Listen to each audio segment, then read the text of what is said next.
Hey guys, Sam Canoe here at Bent Rods Guide Service. We had a few questions about our Alabama rig setup, exactly from the bait all the way down to the rod, the line, what we use. I'm gonna kind of go over mine personally, what I do.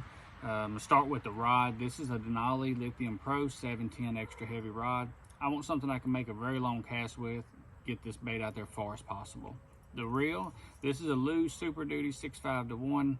I want something that I can make a cast out there and just slowly retrieve it back. I don't want a 7.5 to 1 or 8.3 to 1, a high gear ratio reel that I'm burning it back to the boat before I know it.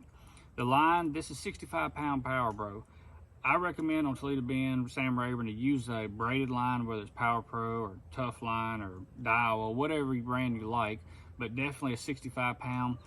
You're gonna hang this thing up in the timber, whether it's the standing timber, brush pile, lay down. At some point, you're gonna hang this thing up and you want the best odds you got to get it back.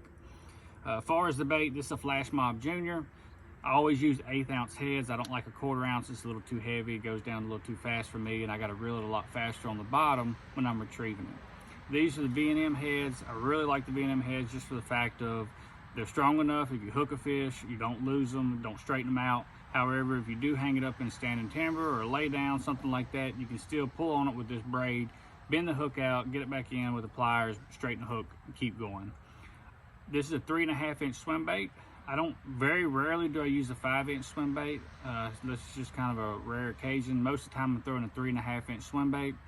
I'm gonna throw the same swim bait for the most part on all 4 of the outside arms here, and the center arm, again, I got my Mega Bass spinner head that I'll throw on the back. I always put a different color on the back here, just for the fact of just to give them something a little different to look at.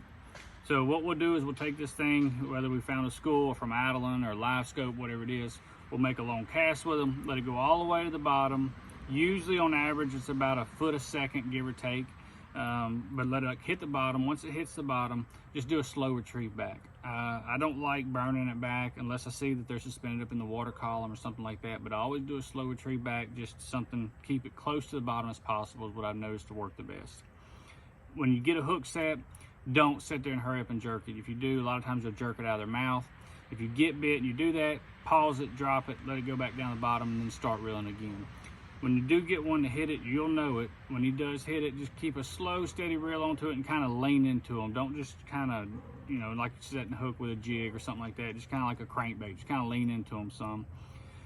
Look, guys, if there's something else that we can help you with or any other questions, just feel free to reach out to us, send us a message, or subscribe to us on YouTube, Facebook, Instagram, any of those channels there. If there's anything else we can do, just let us know. Thank y'all.